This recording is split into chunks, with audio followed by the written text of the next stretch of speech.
Many are aware of the value of slow practice, but few seem to really go slow enough when working on music.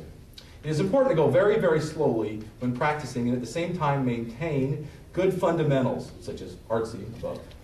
Neurologist Frank R. Wilson, that's kind of like a, if you'll forgive me, a brain guy. Yeah, you can't get away from, the other session had something about brain in it, so I guess it's just, at 10:45, it's always something about brain. Anyway, but a neurologist, Frank R. Wilson, says, quote, "Slow practice is the key to rapid technical progress. The cerebellum is a non-judgmental part of the brain. It assumes that any repetitive activity in the muscular system is being repeated because the conscious mind is trying to make it automatic. The cerebellum will be just an efficient and atomizer of incorrect sequences of timing as those that are correct. When practicing takes place at a pace too fast for accurate playing, there is little chance for the material to be mastered, and reliable, confident performance simply will not occur.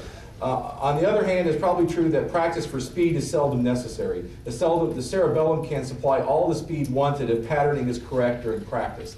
That last part, I'm not sure. I'm not sure about that last part, even though he is the brain guy. So can I say? So it's been my experience that sometimes you have to speed it up. You know, when you learn it slowly, and then you speed it. You put the metronome on 60, and then you do it 3 or 4 times. You put it on 63, and you speed it all the way up. It's something like that. You know what I have noticed? A colleague of mine made an off-the-hand statement that if she got to about 80% of tempo, sometimes you can jump. Did you ever notice that? Because you run out of time. It works, but it seems to work. It seems like you get it up close and then you can jump it up. That seems to kind of be true. Okay. Now, so what's the brain guy saying? What's the brain guy? What is he saying in English? Okay. What he's saying is, when you do something, your brain, your mind, remembers it.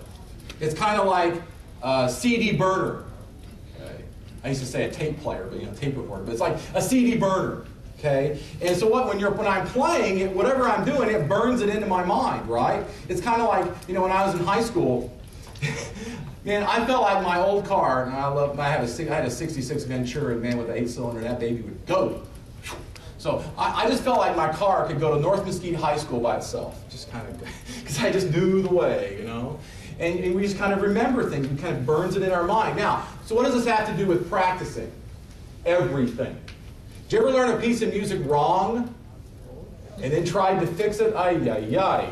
Terrible. This is why it's so important to worry about the way that you do things. Remember Roger Pavlik, right? He couldn't change, right? Okay. Same thing here. You want to worry about the way you do it because your mind remember it. A guy I know on West Coast, a very fine band director out there, Chris Stevens. Chris Stevens said, "Practice does not make perfect. Practice makes what? Permanent. Habit. Habit. Habit. Habit. Habit." I don't want to say permanent. That makes me feel like I have no hope. And there is hope. Change is possible. Not all progress is change, but there is no progress without change. Yes. But nevertheless, practice makes habit. Okay, habit. We live our life in habits. We're working on fixing our bad habits. Okay, habit, habit, habit. It's all about habit. I did a clinic a few years ago at TMEA. Texas Music Educators, and I just went on and on about habit. What made John Wooden, to bring him back up, so great is that he was so good at teaching habits so well. It's all about habit, right? What are we trying to do? We're trying to ingrain in our students, in our own practicing, good habits, good habits. So that's why I have to go slow, careful practice, right? You can't fix your relaxation if you're doing the Nielsen Clarinet Concerto, people.